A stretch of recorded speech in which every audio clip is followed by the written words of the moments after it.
Na live? Tá nos grupos. Tá nos grupos. Não vi não. Você tá perguntando.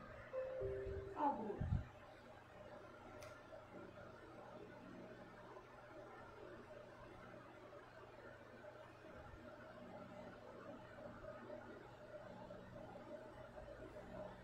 Já tá? Já. Boa noite, pessoal. Aqui é André do Instituto de Bateria de Superação Parkinson. E como a gente está no Novembro Azul, nós teremos uma live com o Dr. Eric, que é especialista em cirurgia de TBS, que é a cirurgia do Parkinson, né, que o pessoal fala. E só que nós vamos tratar de um outro assunto hoje, sobre sexualidade masculina, a doença de Parkinson. Tem vários problemas que o Parkinson passa, e às vezes acontece que acaba um relacionamento por conta desses problemas que acontecem, só que nem a pessoa que faz sabia que foi por causa da doença de Parkinson. Boa noite a todos que estão entrando aí, é um prazer ter vocês com a gente. A Vanessa não vai participar hoje, porque hoje é em relação à sexualidade masculina. Mês passado foi rosa, teve uma live com ela, ginecologista, tiraram muita dúvida também, e hoje eu tive os homens. Mas é muito importante a mulherada ver, assistir essa live, porque se você tiver um marido com Parkinson, tem alguma dúvida, se está acontecendo algum problema no casamento, você está com dúvida, talvez seja a hora de você tirar a dúvida. Porque muita gente tem receio de perguntar. E o som tá bom? Cortando a voz, eu acho que é o ventilador. Vou pedir para virar o ventilador. Provavelmente seja o ventilador.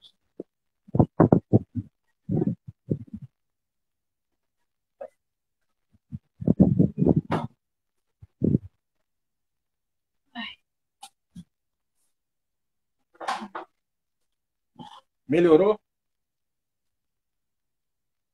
Só me deem um ok aí. Eu estou dentro do estúdio aqui, eu não estou com ar-condicionado, a gente não teve condições de colocar ainda, mas já já vem. Tá melhor o som, beleza. Estamos na guarda do Eric. Pessoal, eu vou ficar olhando para baixo aqui, porque eu estou com o computador na frente. Tem um monte de perguntas, um monte mesmo. E a gente vai tentar sanar tudo, tá bom? Boa noite a todos mais uma vez.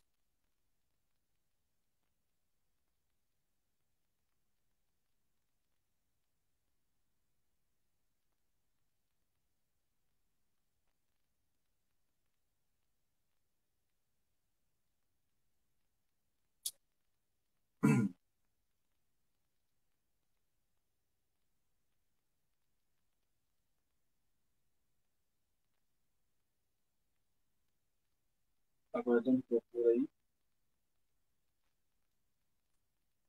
Vai botar o tema TBS também.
mais uma vez, boa noite a todos. Para quem não sabe, a gente vai falar hoje sobre sexualidade masculina com o Dr. Érico Timoc. Ele é neurocirurgião, especialista em estudo de movimento e cirurgia de DBS. Um dos pioneiros de cirurgia de DBS, da cirurgia do Parkinson. Estamos aguardando ele em prática.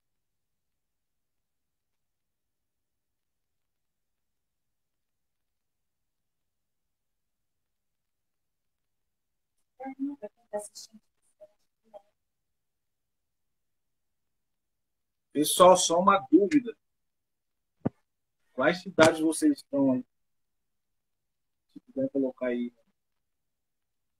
nos comentários.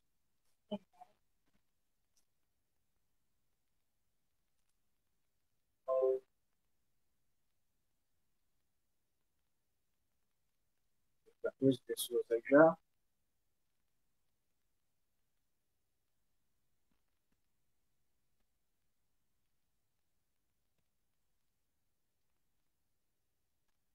E outro detalhe, quem tem Parkinson, quem é familiar aí, se puder deixar no comentário.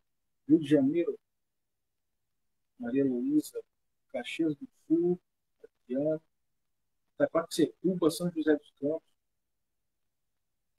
É o Brasil inteiro, Rio de Janeiro, São José dos Campos também. Muito bom. Natal, Rio Grande do Norte.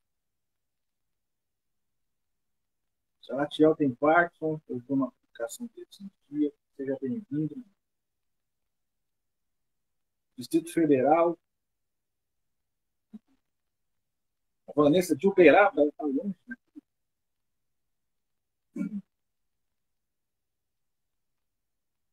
Doutor Vitor, de Brasília. Doutor Vitor já é figura carimbada nossa. Faz parte do nosso clã já. Tem lá, eu não vi. Divinolândia, interior de São Paulo. Muito bom. O doutor pode ser que esteja demorando um pouquinho, porque vida de médico não é fácil, não. Ele tem contato com ele agora há pouco, ele estava no consultório, mas vamos aguardando que a live comece muito legal. Teresópolis, Rio de Janeiro. Quem mais está aí? De onde é? Tem Parkinson, não tem?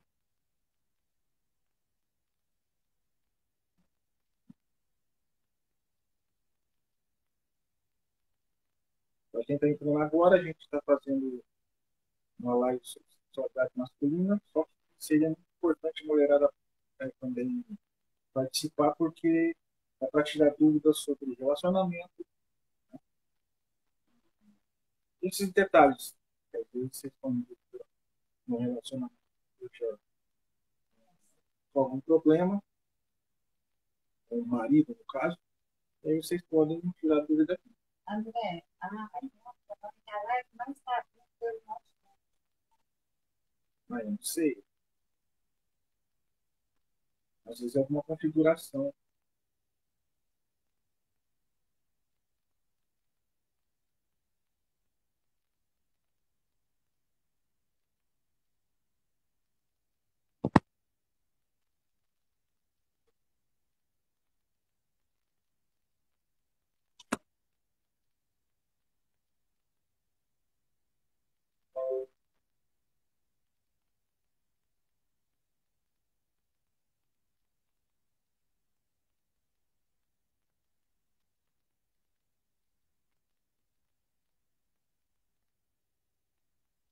Boa noite, Gilson,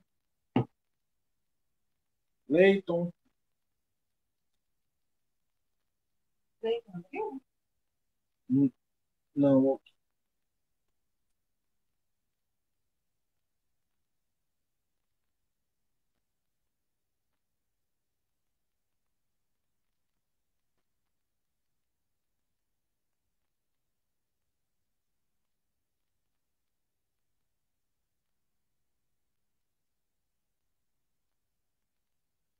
tentar abrir a live.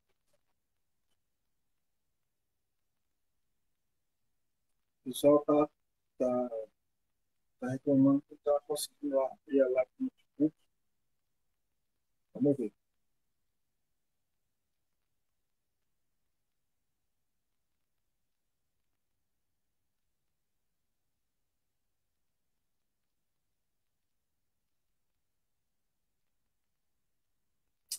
Aí, galera, eu consegui sim.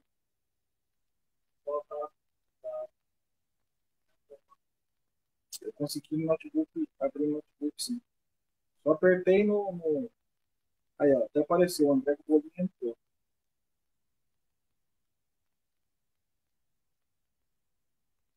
Deixa eu sair para não dar problema.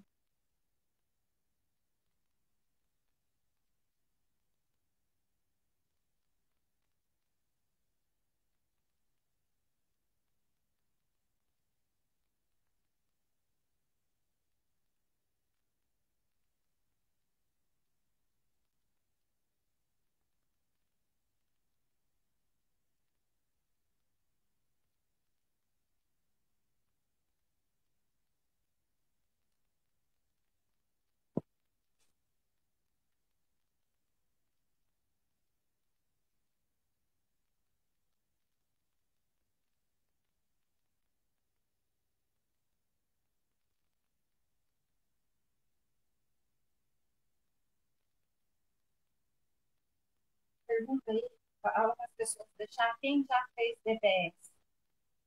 Quem não fez, Pessoal, tá vindo ordem daqui da patroa para saber quem já fez cirurgia de DBS.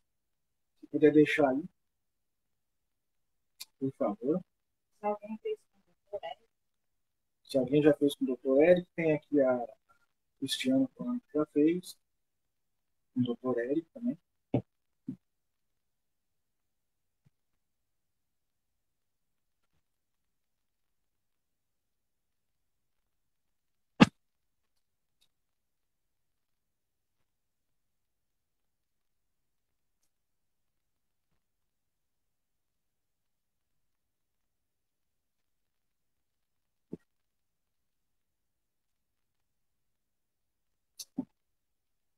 Estamos aguardando o convidado aí. Eu peço mais um pouquinho de paciência.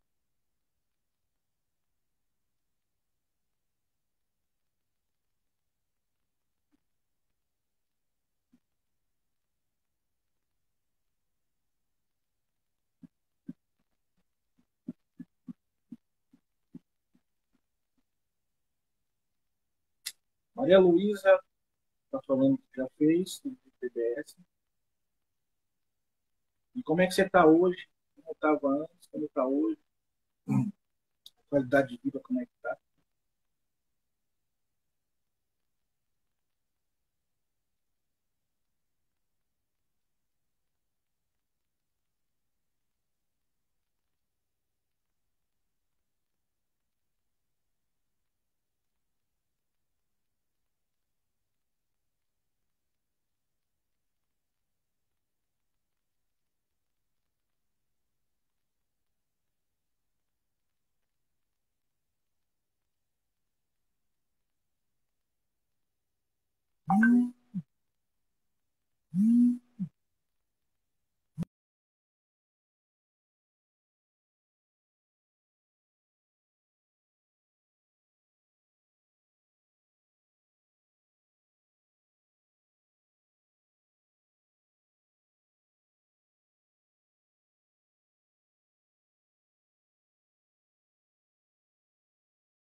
Doutor Eric entrou. O homem chegou, gente.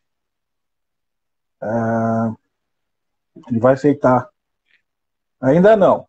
Você tem que aceitar aí. Eu tô falando com ele, mas eu tô no telefone com ele aqui para algumas instruções. Aí,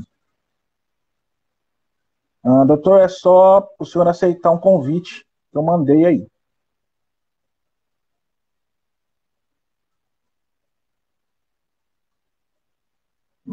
Na parte de baixo, provavelmente do lado direito, ou na câmerazinha. Tem uma câmerazinha aí com um sinalzinho de mais. Vai estar aí o convite. Ou o senhor pode mandar também para mim, que dá para aceitar aqui.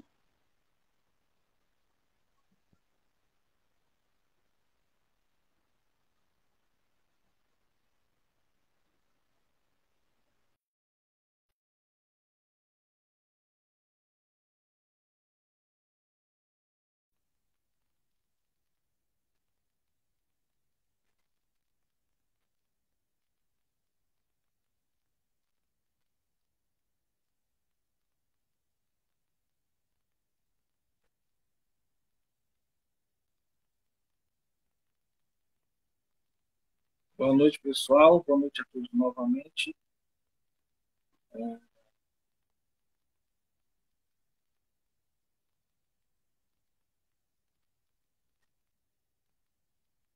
Vamos ver se agora vai.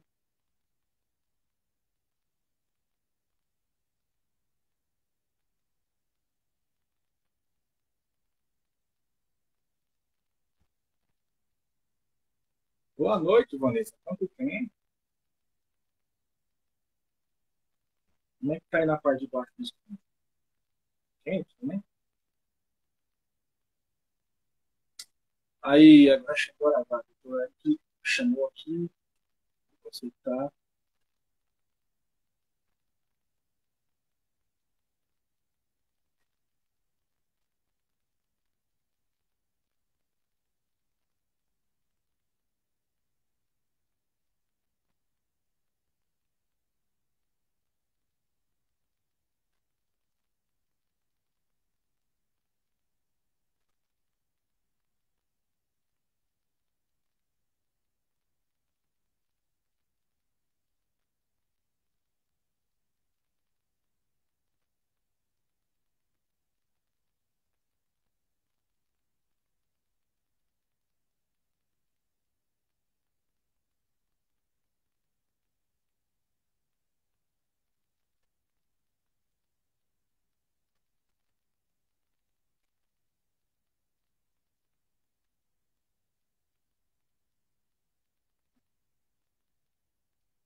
Não tô apertando, não tá entrando.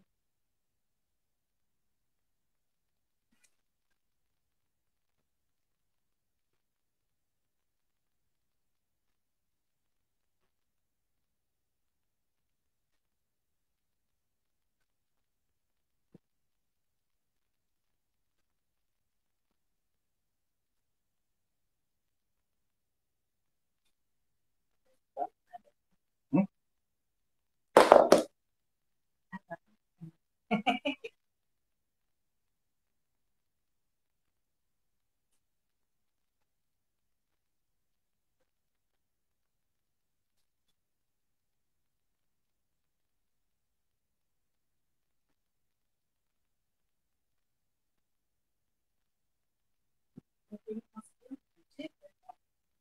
O doutor tá enviando para mim, eu tô enviando para ele.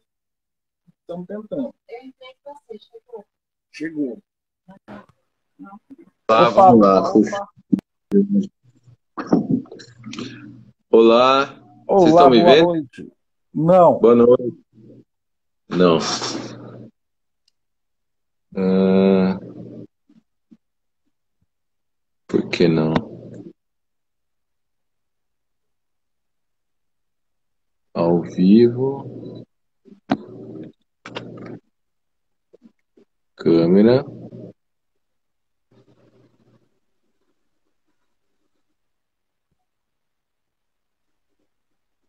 Ué, Opa! Entrou? Ah, tá. Então é isso aqui. Ó. Tem que virar a câmera, acho.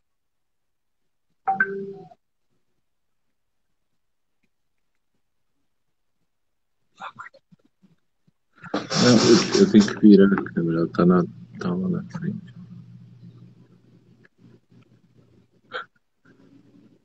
Aqui. Muito bem. Maravilha.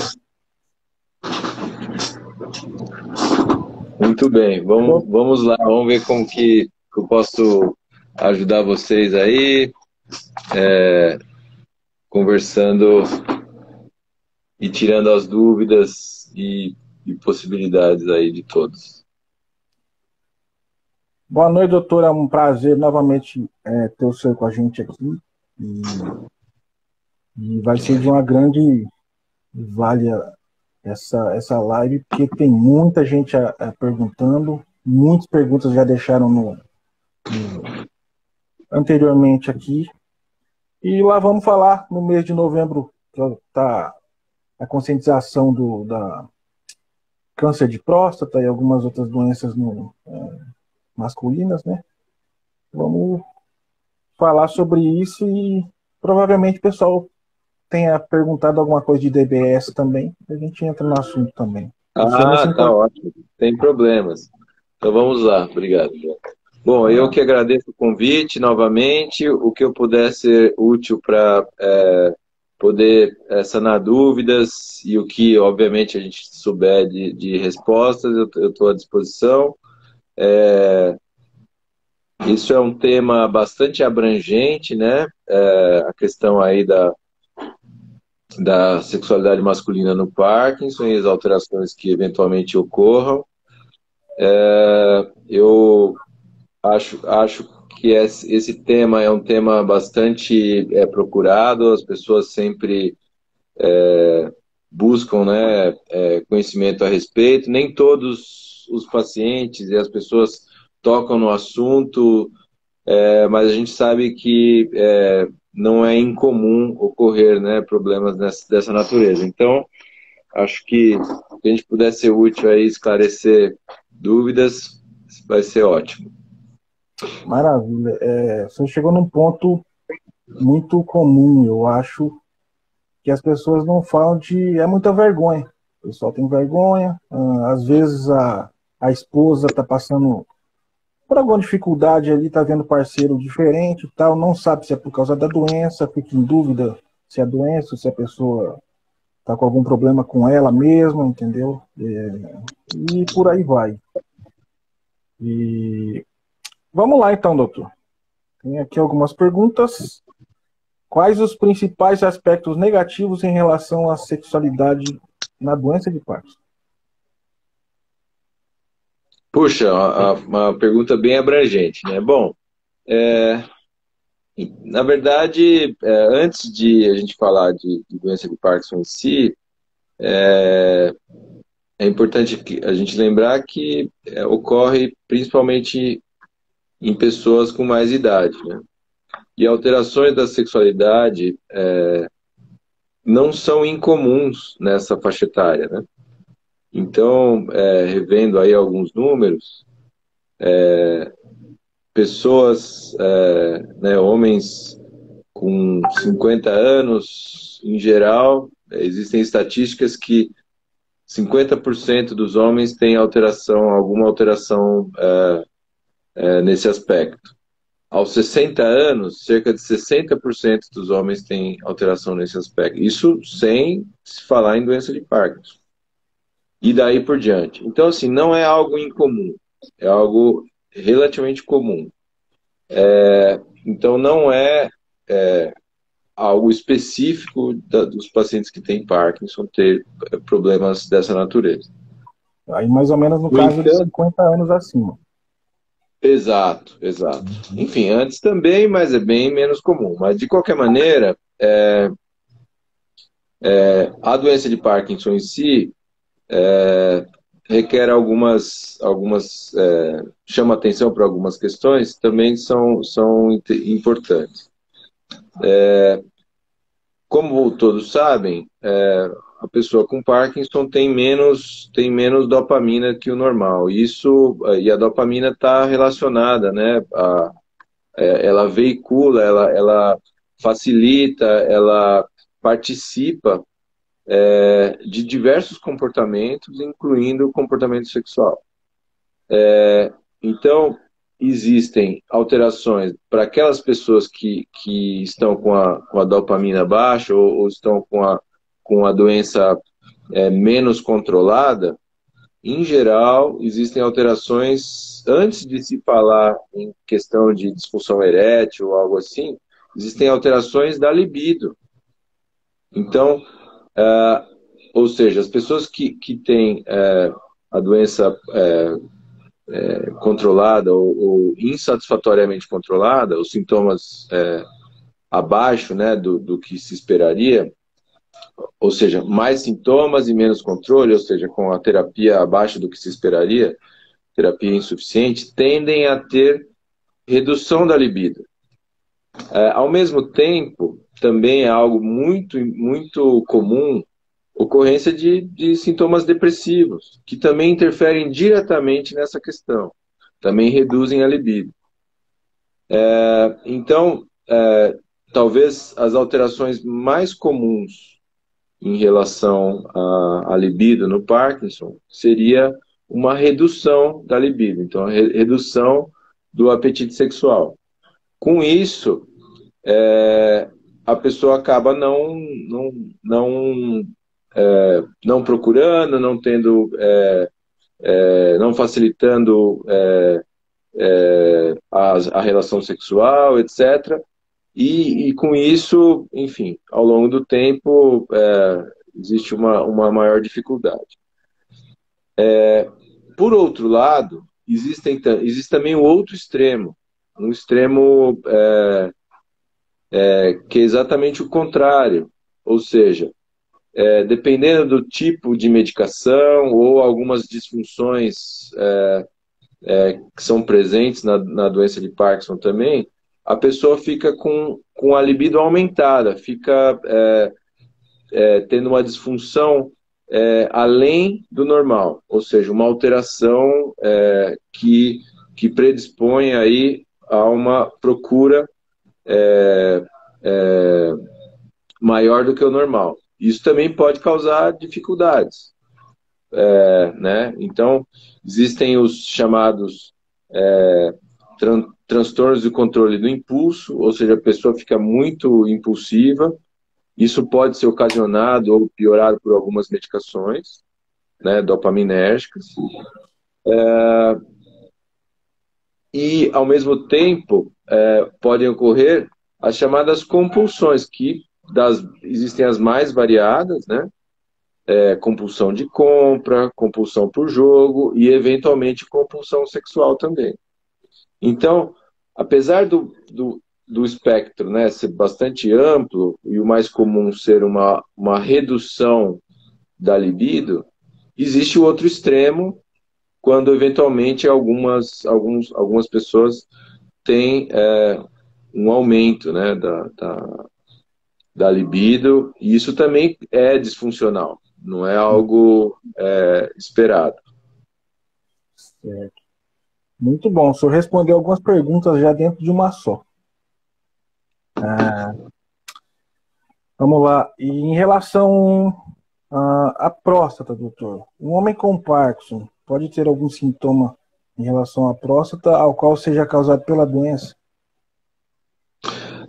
Que bom lembrar. Na verdade, nós temos, é muito mais comum no sexo masculino alterações da próstata do que doença de Parkinson.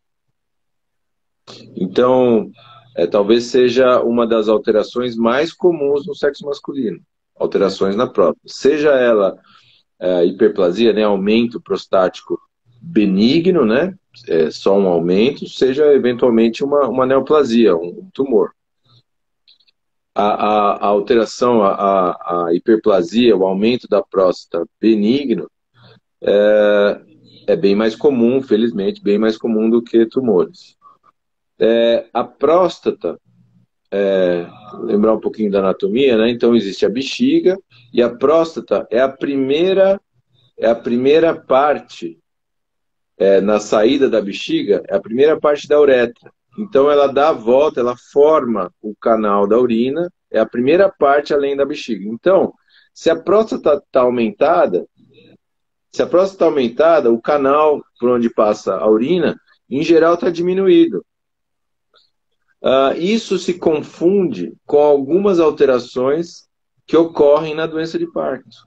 Então, existe uma disfunção da bexiga, né, miccional, que é aquela disfunção comum que as pessoas trazem a queixa do tipo, doutor, eu estou tranquilo, de repente tem uma vontade de urinar, eu preciso ir imediatamente, porque eventualmente eu tenho medo que a urina vai escapar.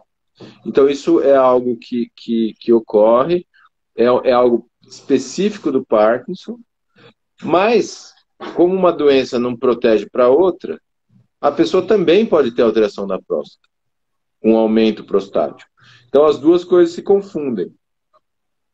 Normalmente, quando existe um afilamento, né, do jato da urina, a gente tende a encaminhar o paciente para o urologista para que se faça uma investigação relacionada à próstata. Mas essa é a ideia. Existe uma certa diferenciação entre as duas alterações. Mas doença de Parkinson não causa alteração na próstata, diretamente relacionado, não. Causa, sim, uma alteração da contratilidade da bexiga, em que a bexiga fica menor, fica contraída, então ela tende, como é um repositório, né, um depósito da urina, antes de urinar, os rins produzem urina continuamente, fica armazenada na bexiga, e se a bexiga está menor, porque ela está contraída, isso é comum na doença de Parkinson, a pessoa tem que ir várias vezes urinar, porque cabe menos urina lá. Então, isso é o principal, principalmente à noite, ocorre esse comportamento de ter que ir várias vezes esvaziar a bexiga. Então, isso é específico do Parkinson. A história da próstata é um pouco diferente, mas também causa acúmulo de urina na bexiga, porque tem uma maior dificuldade na hora de urinar. Elas são parecidas, eventualmente coexistem, né, na mesma pessoa, mas elas são de doenças diferentes. Né? Não é um sintoma, então, um problema na próstata não é um sintoma do Parkinson que vem lá de trás. Não, mas às vezes a pessoa atribui a alteração miccional à próstata, e na verdade pode ser do Parkinson. Tranquilo. Doutor, que é o exame de PSA e para que serve? Então, essa aí já é uma parte mais urológica da coisa, mas vamos lá. O exame de PSA é uma molécula que é presente na próstata e que cai na corrente sanguínea e pode ser dosada na corrente sanguínea. Então, é como se fosse um fator, né, circulante, que a gente fala que é na corrente sanguínea, que dá uma ideia se existe alguma doença prostática. Então, como coleta de sangue são exames muito mais corriqueiros, muito mais realizados na prática em geral, né, na prática médica, enfim, as pessoas fazem check-up, elas colhem sangue, etc. O PSA dá indícios de que eventualmente tem uma alteração prostática. Então, com isso, se houver um aumento anormal do PSA, isso dá indícios, ou seja, necessariamente deveria procurar diretamente o urologista. Certo. E sobre o PSA, para chegar a um diagnóstico de câncer, no caso, ou se não, até um aumento da próstata, o PSA ou o exame de toque seria mais recomendado? Então, na verdade, eles são complementares, eles são parte de uma cadeia diagnóstica, né? Então, a pessoa coleta o PSA num exame de rotina, estando esse aumentado, existem vários parâmetros, etc., que cada estudo traz um parâmetro um pouco diferente, mas estando esse parâmetro aumentado, a pessoa deveria ir ao urologista, ao médico, e o exame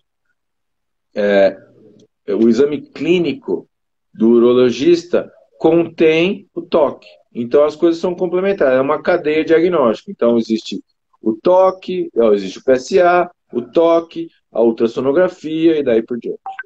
Certo, maravilha. Aqui, o que pode causar, ou qual a causa do câncer de próstata, doutor? Então, na verdade, isso é uma como todo câncer, né, existem uma predisposição pessoal, familiar, né, de origem genética, e também existem, provavelmente, alterações ambientais que causam, mas então, assim, a história familiar sugere, sem dúvida, se a pessoa teve ascendentes, né, na família que apresentaram outros tipos de câncer, principalmente o câncer de próstata, deve-se ter uma atenção melhor ou mais específica aí para as neoplasias de próstata e colher PSA já após os 45 anos, 40 anos e daí por diante. E sem dúvida as pessoas com Parkinson não fogem disso. Então, mas isso não é prioritariamente na pessoa que tem Parkinson, para todos os homens, né? Todo mundo que tem próstata deve, e tem história familiar, deveria cuidar e ver se existe algum problema relacionado. Isso aí, a gente tem que quebrando tabus, né? Porque ainda hoje existem muitos homens aí que têm preconceito, que não quer fazer o exame de toque e tal, mas para isso tem o PSA, que é o anterior a isso, né? Ah, sim, sem dúvida. Sem dúvida. Que meu então, pai assim, meu pai foi um dos diagnosticados com câncer de próstata, mas por quê? Ele foi procurar um médico com 60 anos, porque o negócio já estava todo infestado, vamos dizer assim, né? Por causa do preconceito dele. Eu acho que como ele, tem muitos homens ainda que passam por isso, enfrentam isso e... os homens tendem a procurar menos o médico, né? A mulher já tem a maior parte das mulheres tem já tem um hábito desde da adolescência a procurar o ginecologista, e com isso é como se fosse o médico mesmo que acompanha, né, as mulheres desde o início. Então já cria-se um hábito. Agora o homem, não, ele vai ao cardiologista ou eventualmente a outro médico, mas em geral isso não é um hábito específico, que deveria ser, como as mulheres fazem, os homens também deveriam. Então, fica a dica de que, enfim, todo mundo, principalmente aqueles que têm história familiar, deveriam procurar um médico precocemente. Então, fazer a coleta, né, do exame de sangue, do PSA, entre outros, né? E, eventualmente, se for necessário, aí sim, aprofundaria-se o diagnóstico. Maravilha. Bom, eu acho que está respondido isso. A chance de um indivíduo com Parkinson desenvolver câncer de próstata é maior ou menor do que o indivíduo que não tem diagnóstico de Parkinson? Não existe uma relação direta. De novo, neoplasia da próstata é algo muito mais comum do que doença de Parkinson na população geral. E uma doença não interfere na outra, e também não protege. Tá? Eu tenho Parkinson, não vou ter. Não tem nada a ver. São coisas diferentes. A mesma pessoa pode ter predisposições a ter mais de uma doença, mas o risco não está aumentado. Beleza. Aqui. O Parkinson pode ser a causa da impotência sexual. Caso seja, a impotência sexual pode ter início antes do diagnóstico do Parkinson, assim como os sintomas corriqueiros que aparecem antes. Ótimo. Então tá. Aí surgiu um novo termo, né? Que é o termo impotência sexual. Nós falamos antes sobre a libido, ou diminuída ou aumentada. No meio dessa história, existe a questão da potência, ou seja, uma eventual disfunção erétil. Então, assim, disfunção erétil é algo que não é específico da doença de Parkinson, né? Não é algo específico. Outras pessoas, como nós falamos, aos 50 anos, 50% tem queixa, aos 60 anos, 60% tem queixa, etc., fora a doença de Parkinson. Como existem alterações relacionadas à libido em quem tem dificuldades no tratamento do Parkinson, também pode haver a disfunção erétil em si. Quem tem os sintomas da doença de Parkinson pouco controlados tem diversas dificuldades de locomoção, dificuldades que a gente acabou de falar do funcionamento da bexiga, de posicionamento na hora de deitar, como eu já falei, locomoção, etc. Ou seja, existem diversas dificuldades que a pessoa com Parkinson encontra. E não necessariamente existe um aumento de disfunção erétil específica. Então, nós temos muito mais alterações na libido do que a própria disfunção erétil. Claro que se o sujeito está sem libido, ele não vai ter ereção. Porque uma coisa leva a outra, né? Primeiro vem a vontade, depois vem a ereção. Então, com isso, é muito mais comum alterações prévias, ou seja, da libido, do que a própria disfunção erétil.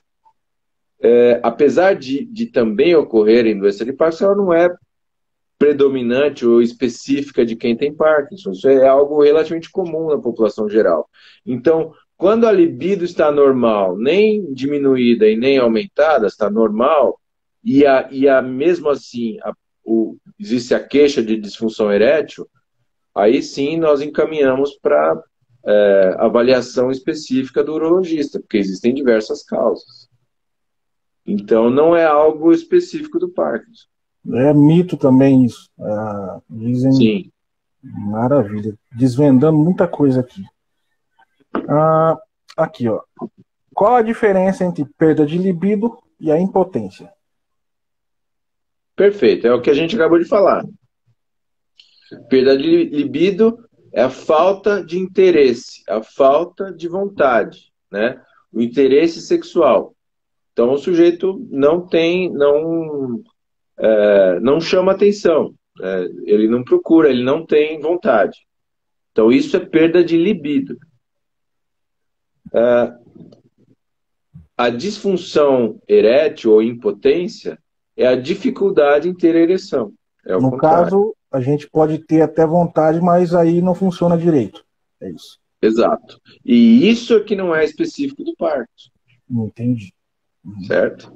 Porque... A perda de libido também pode ocorrer na depressão. Ia entrar nisso agora. Exato. Pode ocorrer na depressão. E aí a gente vai falar de outra coisa. E, eventualmente, medicamentos para a depressão podem reduzir a libido.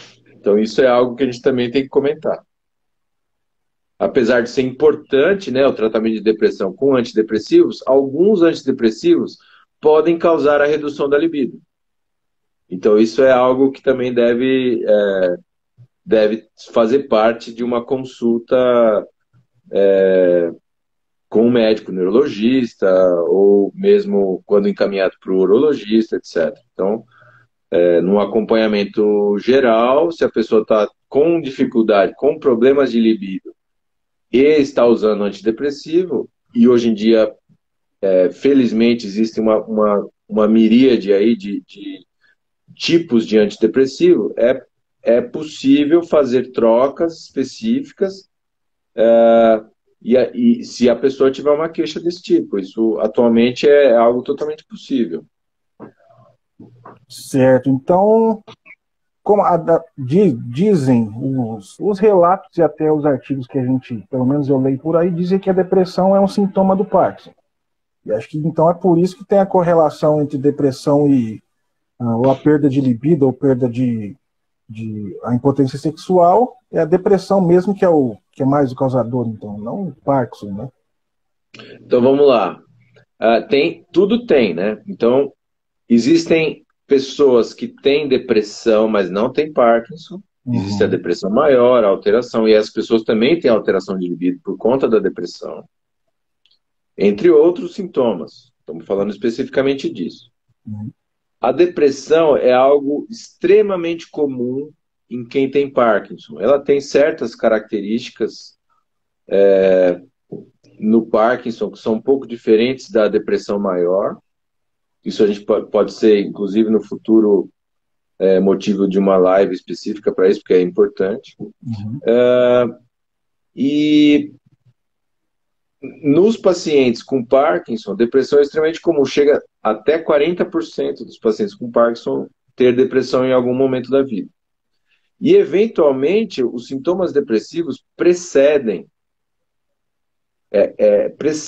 os sintomas motores, o tremor, a lentidão dos movimentos, etc. Ou seja, é extremamente comum falar, puxa, doutor, há muito tempo eu tenho depressão, uma depressão que eu venho tratando, tenho dificuldade de tratar, etc. O psiquiatra já movimentou diversas medicações, trocou, etc., mas não está dando certo. E aí, quando a pessoa é encaminhada para o neurologista, se faz diagnóstico de Parkinson. E aí, modificando o tratamento, incluindo os agentes dopaminérgicos, a depressão melhora. Então, alteração de libido pode ter a ver diretamente com depressão maior, sem a ver com Parkinson. Alteração de libido na depressão, no Parkinson, sem dúvida. E pode haver alteração de libido sem depressão no Parkinson. Então, isso também pode ocorrer. A pessoa não necessariamente está com sintomas depressivos, eventualmente pode até ter uma intersecção, né? Mas não necessariamente tem todos os sintomas, mas tem o Parkinson mal controlado com alteração de libido. Isso também pode ocorrer. Então, isso é importante que o paciente mencione, etc. A gente pergunta regularmente durante as consultas, isso também.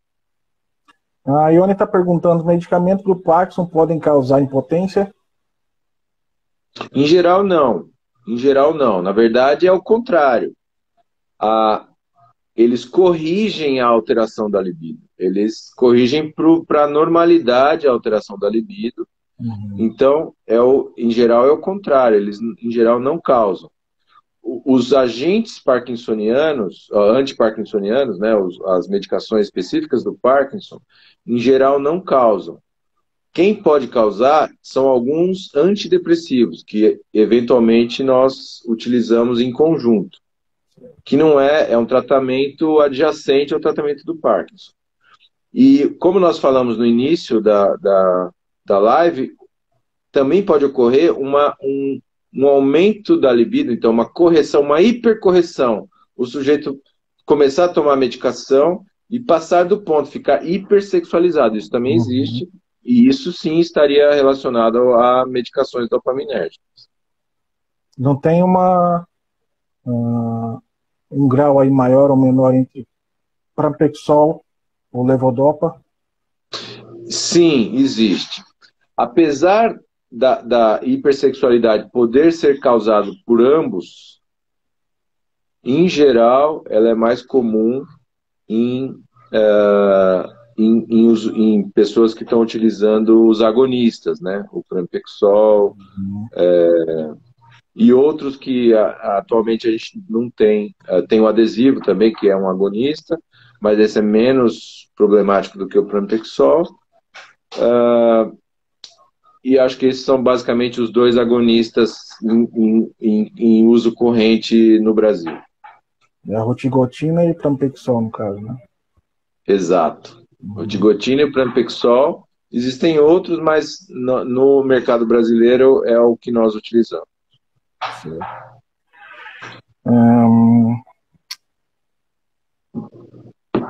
Já foi respondido. Existe diferença entre a sexualidade feminina e masculina na doença de Parkinson? Sim, não? Veja, sem dúvida existem diversas diferenças entre homens e mulheres, e sem dúvida a parte sexual é uma delas. A libido, que é o mais comum, né? A alteração da libido, pode ocorrer em ambos os sexos. Pode haver falta de libido em ambos. Como é de se esperar, a mulher não tem a questão da impotência sexual. Não existe impotência sexual feminina, propriamente dita. Mas existe redução da libido, e isso é correlato, são semelhantes, e eventualmente existe hipersexualidade também nas mulheres. Então, isso não é especificamente dos homens. Obviamente, disfunção erétil não existe impotência propriamente dita nas mulheres. Certo. Entrando agora um pouco na cirurgia de DBS. Para quem não sabe, o Dr. Eric é um famoso cirurgião neurologista, né? Especialista em estudo de movimento e em cirurgia de DBS, que é a chamada cirurgia do Parkinson. Aqui, ó. Qual o impacto da cirurgia de DBS em um indivíduo que tem Parkinson e sofre de alguma disfunção sexual? Ajuda a melhorar ou não? Sim, com certeza. Então, assim, como no início da doença, cirurgia não está indicada, né? A cirurgia em geral está indicada em fases intermediárias da doença. E ela pode auxiliar em ambas as disfunções. Então, a correção de sintomas do Parkinson naqueles pacientes que estão com dificuldades de controle dos sintomas, a cirurgia ajuda muito. E redução de medicação, etc. Então, para aqueles que têm redução da libido, em geral, com a cirurgia existe uma melhora da libido, uma correção para a normalidade, em conjunto com a correção dos outros sintomas. Sintomas motores e não motores. A dor melhora, sintomas depressivos melhoram, ansiedade melhora, disfunção sexual melhora. Já foi visto isso em estudos específicos para DBS e disfunção sexual. O que ocorre também, que é algo bastante curioso, aqueles pacientes que apresentam uma hipersexualidade também são beneficiados com a cirurgia. Porque, de modo, como vocês sabem, um dos alvos, que é o núcleo subtalâmico, a gente propicia a redução em torno de 50% nas doses de medicação. E com isso, o que ocorre é que aquelas pessoas que estão hipersexualizadas e podem ter a sua medicação, por conta da medicação, e podem ter a sua medicação diminuída, também se beneficiam de uma correção, então, para menos, para a normalidade daquela hipersexualidade. Isso é bastante frequente. Nós vemos, eventualmente, pacientes que procuram cirurgia, que têm alterações de hipersexualidade, de compulsão, de alterações de controle do impulso, que são beneficiados com a normalização desses comportamentos, com a correção das doses de medicação e assim por diante. Então a cirurgia melhora tanto de menos para o normal e tanto de mais para o normal. Então a pessoa vai voltar ao normal de qualquer maneira, então, né? Isso é. Pois é, pois E é. uma pergunta, doutor, que está lá no final. Por que não fazer a cirurgia antes da medicação parar de fazer efeito? Para a gente ter uma qualidade de vida melhor. Enfim, atualmente, essa é a tendência. Essa é a tendência. Quando que nós preconizamos cirurgia? Nos primeiros anos, no início da doença, não é preconizado, em geral. Apesar de haver estudos que fizeram cirurgia em pacientes praticamente sem tratamento, o normal, o indicado, não é se fazer cirurgia precoce. É se fazer cirurgia quando existe o início das alterações de redução do efeito da medicação e, na verdade, dificuldades no manejo da medicação. Então, naquele momento em que o paciente precisa aumentar a dose da medicação e, ao mesmo tempo, o efeito, o limiar de efeitos colaterais diminui, ou seja, você aumenta a medicação porque precisa de mais remédio do que no início, e ao mesmo tempo os sintomas ou os efeitos colaterais se encontram. Então, uma janela terapêutica, né, que era bem ampla no início da doença, fica estreita. Então, precisa aumentar o remédio, mas se aumenta demais tem efeito colateral. Então, esse é o momento mais preconizado para se fazer a cirurgia. Puxa, mas isso é uma disfunção tardia? Não necessariamente. É uma disfunção intermediária. E, obviamente, a cirurgia na atualidade preconiza-se se fazer cirurgia no momento em que a pessoa começa a ter essas dificuldades. Obviamente, os neurologistas, geriatras e os médicos em geral fazem uma alteração nas medicações, fazem composição de vários agentes farmacológicos e tentam reduzir esses efeitos colaterais, etc., fazendo fracionamento das doses, tem vários artifícios. Até o momento em que a pessoa acaba tendo uma disfunção que reduz muito a qualidade de vida. E, principalmente, existem muitas pessoas, obviamente, que têm dificuldades profissionais. Então, profissões em que o parkinsoniano tem contato direto com o público, são mais afetados. Ou profissões que necessitam de trabalho manual, enfim, destreza manual, etc., são mais afetados. Eventualmente, profissões em que é necessário que a pessoa fale em público, atenda muitas pessoas, ou faça reuniões, etc., que é muito comum, esses também são bastante afetados. Então, o que se preconiza é que, quando necessário, a cirurgia deve ser feita quando começam as disfunções e quando a doença começa realmente a atingir a qualidade de vida, a alterações socioprofissionais, antes que a pessoa perca o emprego, que a pessoa fique isolada, que ela evite sair de casa, contato com familiares, amigos, etc. Então, antes que ocorra isso, se preconiza a cirurgia, mas não nos primeiros anos, quando o remédio faz efeito e vai muito bem. Nesse momento intermediário, e não muito tardio também, porque aí já perdeu o emprego, já está isolado, está depressão, etc. Então, a cirurgia deve ser indicada nos momentos intermediários da doença. Tá.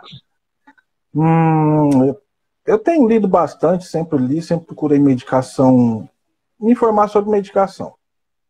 O pessoal tá falando da mucuna, né, que é rica em levodopa e tal. O que o senhor fala sobre isso, doutor? Sobre a mucuna pruriens? Ótimo, bem lembrado. Por algum motivo, a mucuna pruriens agora está em alta, em altíssima, né? Quando eu fui estudar para uma das teses que eu fiz na faculdade, era sobre tratamento cirúrgico de doença de Parkinson. E como eu ia fazer tese de livre docência no assunto, eu falei, bom, eu preciso estudar de modo mais amplo possível essa doença, os agentes farmacológicos, etc, etc. E a mucuna, que inclusive é encontrada selvagem no Brasil, né? Cada região tem um nome, feijão selvagem, feijão da serra, tem vários nomes, do qual o nome científico é mucuna pruriens.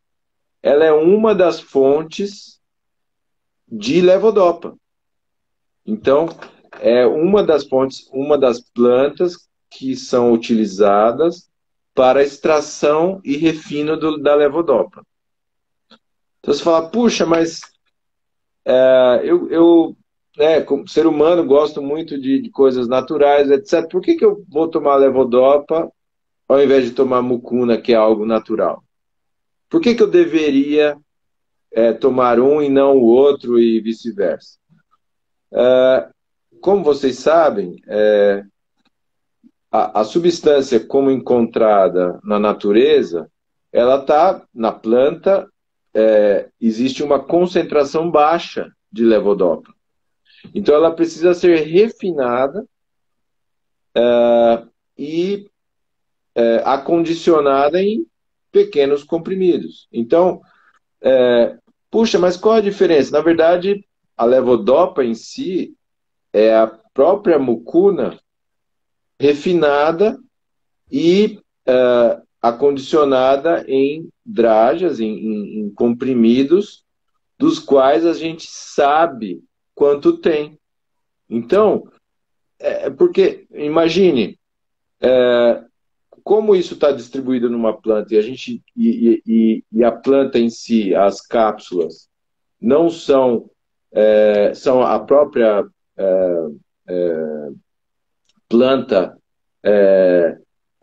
macerada, por exemplo, é impossível saber A quantidade. especificamente quanto de levodopa eu tenho naquele comprimido específico, dependendo do refino, etc.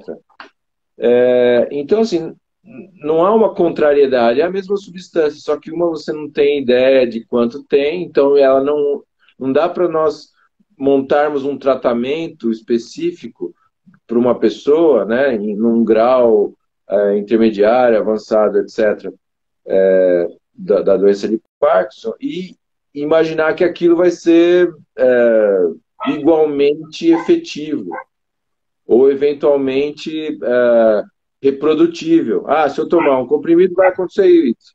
Então, na verdade, não. Então, assim, não há nada contra a ingestão da mucuna natural.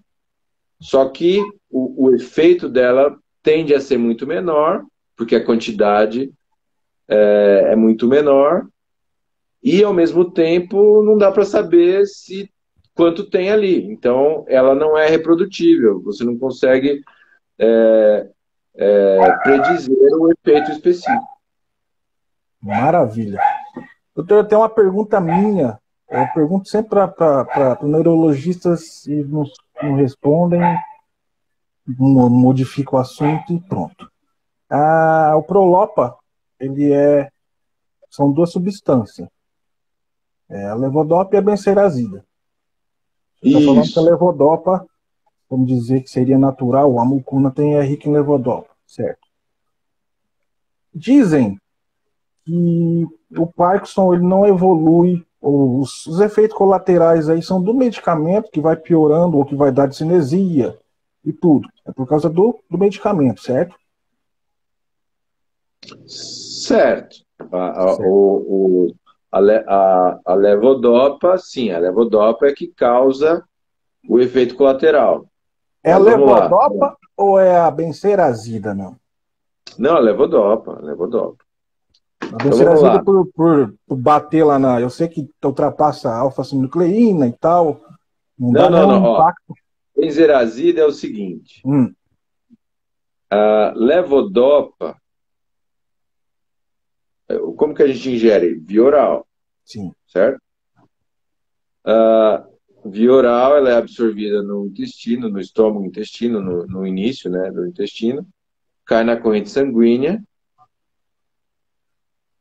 e a corrente sanguínea leva para o cérebro e ela ultrapassa a barreira hematoencefálica que vai para ela age no cérebro, Certo. certo? Ela repõe os estoques. Levodopa, inclusive, levodopa é matéria-prima para fazer dopamina. Certo. É matéria-prima de dopamina. Então a gente enche o estoque do neurônio, das células que produzem dopamina, de matéria-prima. É isso que a gente faz quando a gente dá levodopa. A benzerazida é um bloqueador da levodopa periférico, porque causa efeito colateral na corrente sanguínea. Então, ela reduz a ação da levodopa perifericamente. E com isso, reduz os efeitos colaterais. Então, a benzerazida é para isso, é a mesma coisa que o carbidopa. Carbidol, né? Uhum. Carbidopa, isso. Carbidopa e benzerazida. Esses dois são os bloqueadores periféricos. Então, a discinesia ela é causada por uma oferta de matéria-prima, né, aumentada, mas não em todo mundo. Algumas pessoas têm uma hipersensibilidade à levodopa e isso nunca ocorre, ou raramente ocorre no início da doença. Uhum. Então, existem diversas teorias, o porquê algumas pessoas vão desenvolver e outras não. Nem todos os pacientes com Parkinson têm discinesia. E a discinesia ela é causada por uma hipersensibilidade do sistema dopaminérgico a uma onda aumentada de matéria-prima para fazer dopamina. Então, é como se você retira, a pessoa entra em ócio, você põe, então é aquela história da janela terapêutica.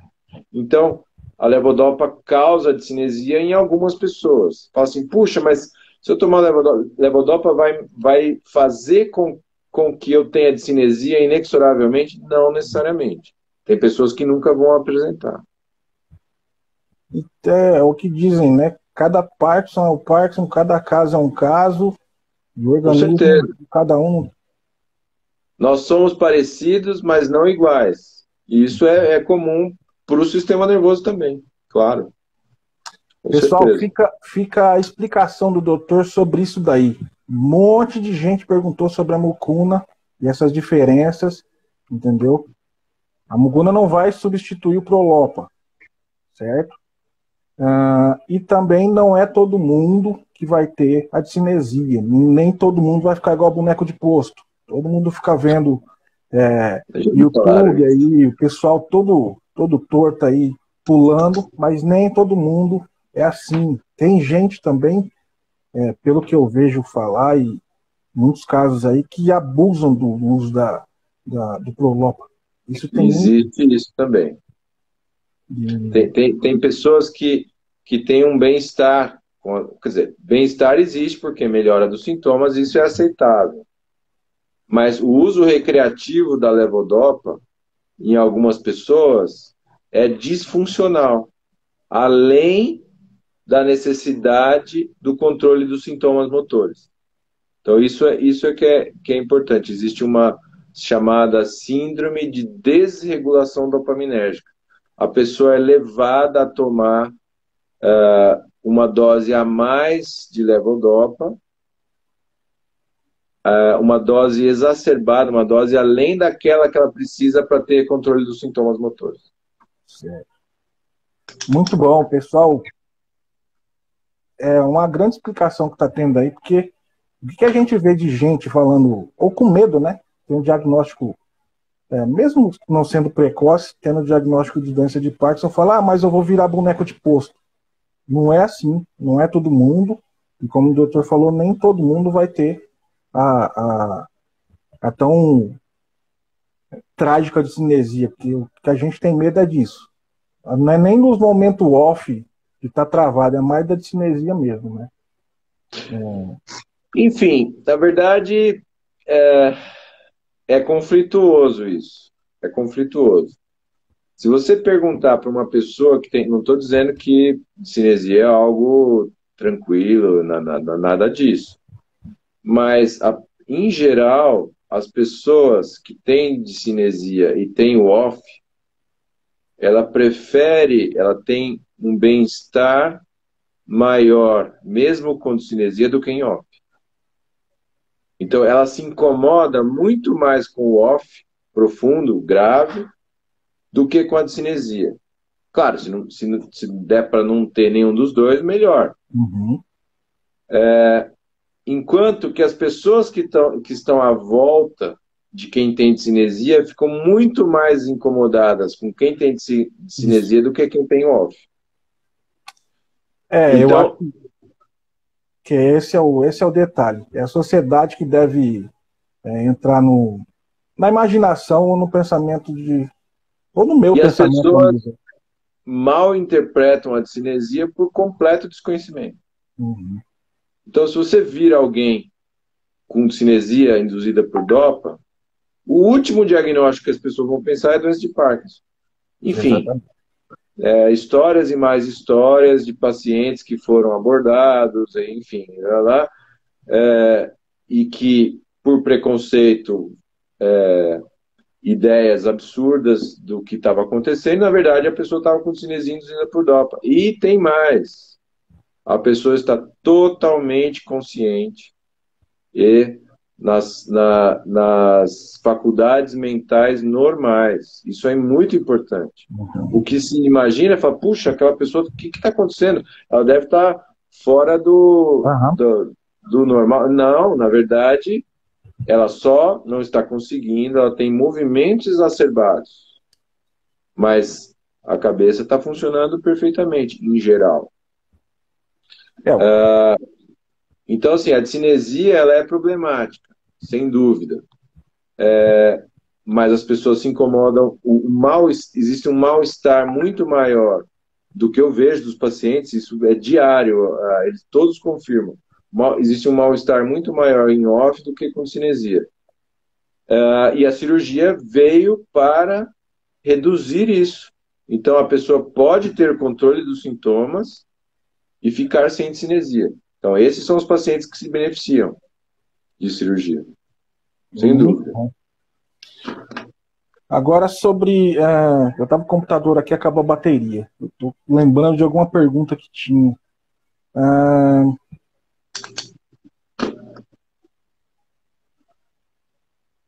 Vai falhar a memória. Não vai ficar tão.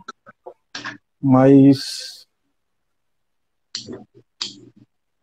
Doutor, tem algumas pessoas que recebem a indicação para fazer a cirurgia de DBS. Vamos dizer no caso de Parkinson precoce.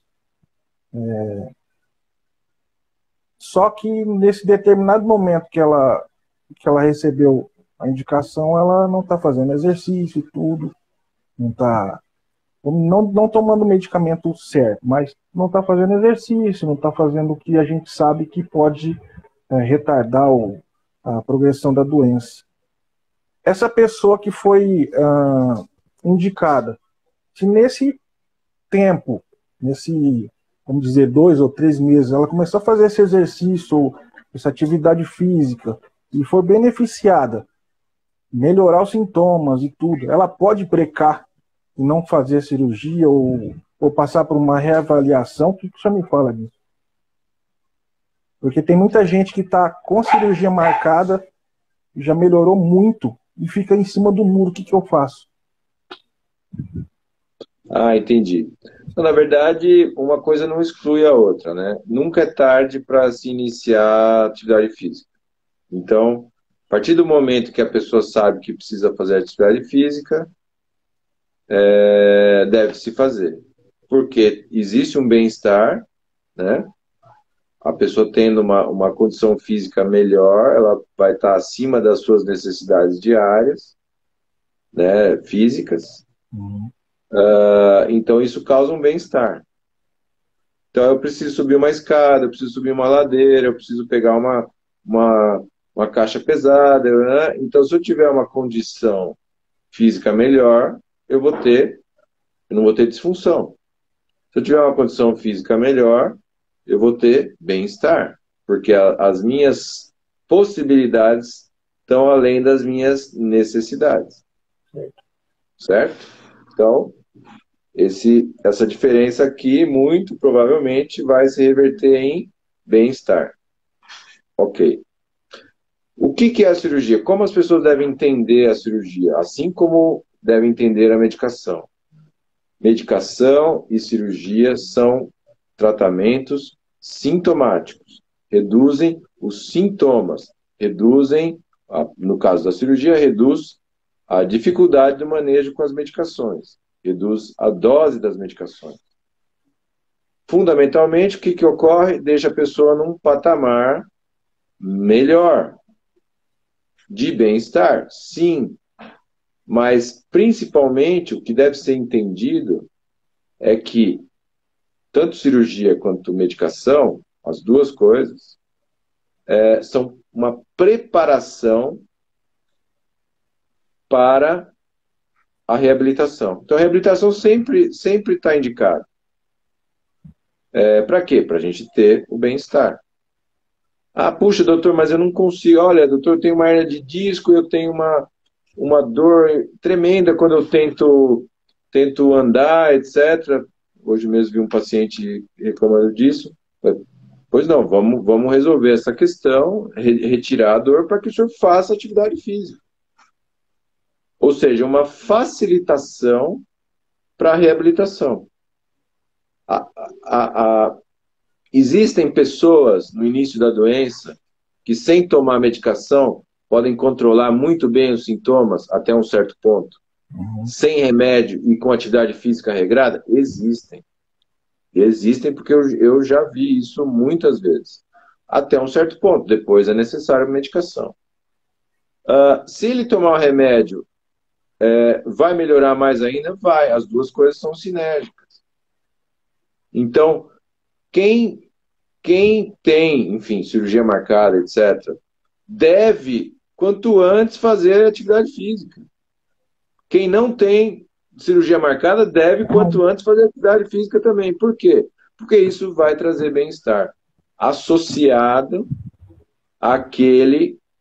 àquelas correções que a medicação ou, eventualmente, a cirurgia trazem. O entendimento disso é muito importante, porque a atividade física é a única modalidade terapêutica que reduz a progressão da doença. Nada mais faz isso, infelizmente. Nenhuma medicação e cirurgia também não faz.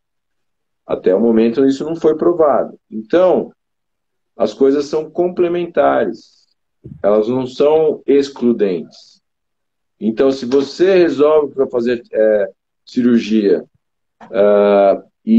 e também começou a fazer atividade física e houve uma melhora, que é o esperado, isso não exclui você fazer cirurgia.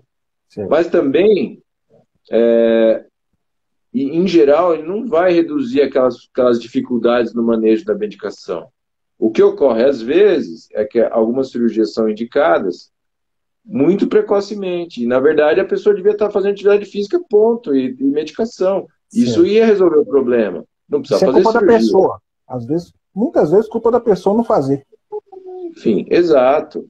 Mas o que eu estou dizendo também é que, às vezes, a pessoa procura e por desconhecimento e, eventualmente, por pressa, tal, é indicada a cirurgia em pessoas que ainda não precisam dela.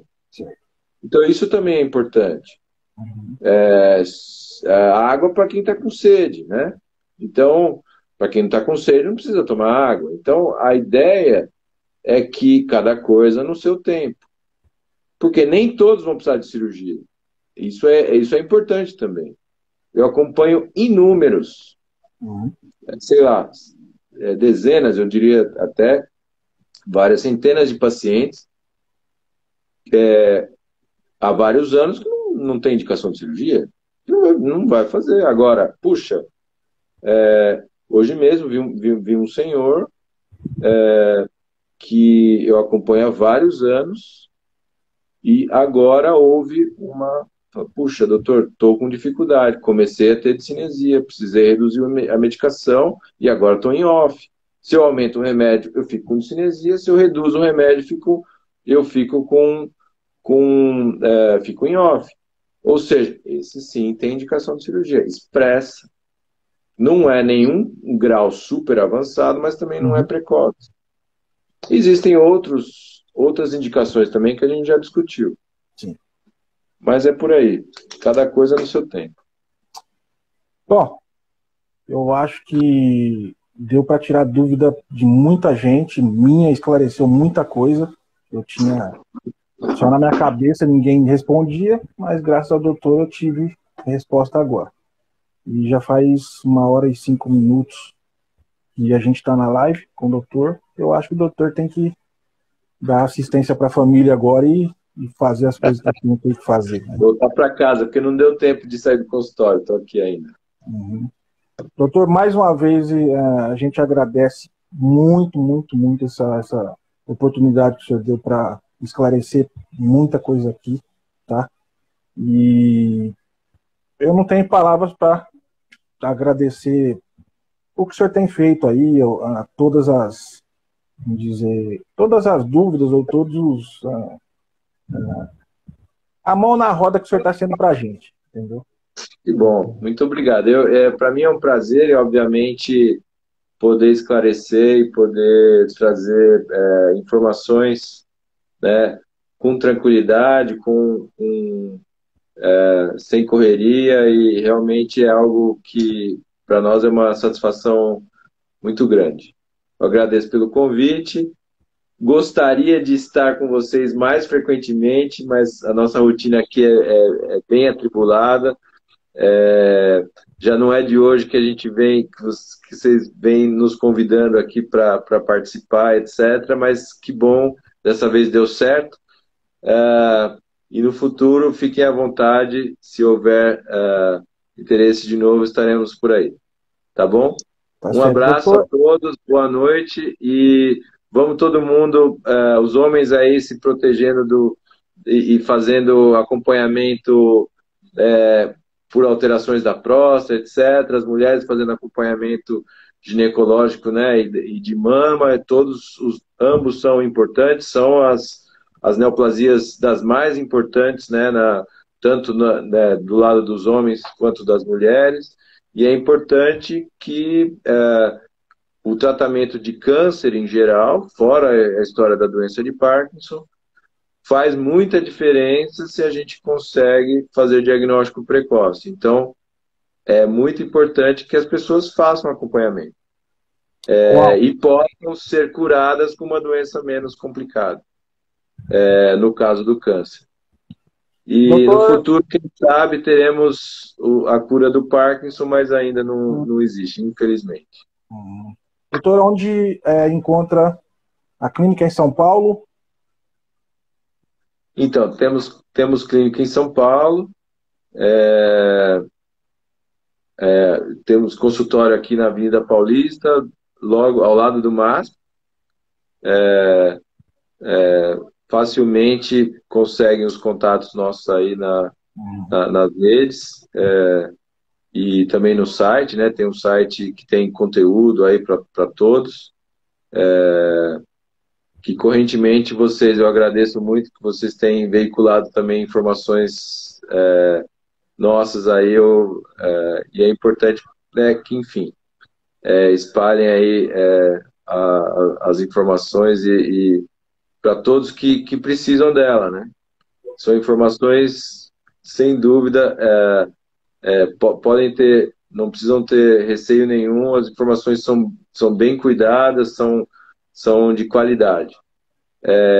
Então, eu agradeço muito o convite e fica para vocês aí. Quem tiver dúvidas, etc., pode entrar em contato conosco, não há problema nenhum. Tanto aí nas redes sociais, quanto no site tem o e-mail da nossa clínica, o contato @ericfonov.com.br. E também no site existem os contatos telefônicos, etc., para quem precisar. E tem o Parkinson hoje, né? É do doutor também. Exato. O Parkinson hoje foi uma iniciativa que nós tivemos alguns anos atrás, exatamente para isso, para trazer para as pessoas, né, que precisam, não só para os pacientes, mas quem está em volta, né, também os cuidadores, os familiares, para trazer informação de qualidade para aquelas pessoas que vivem, né,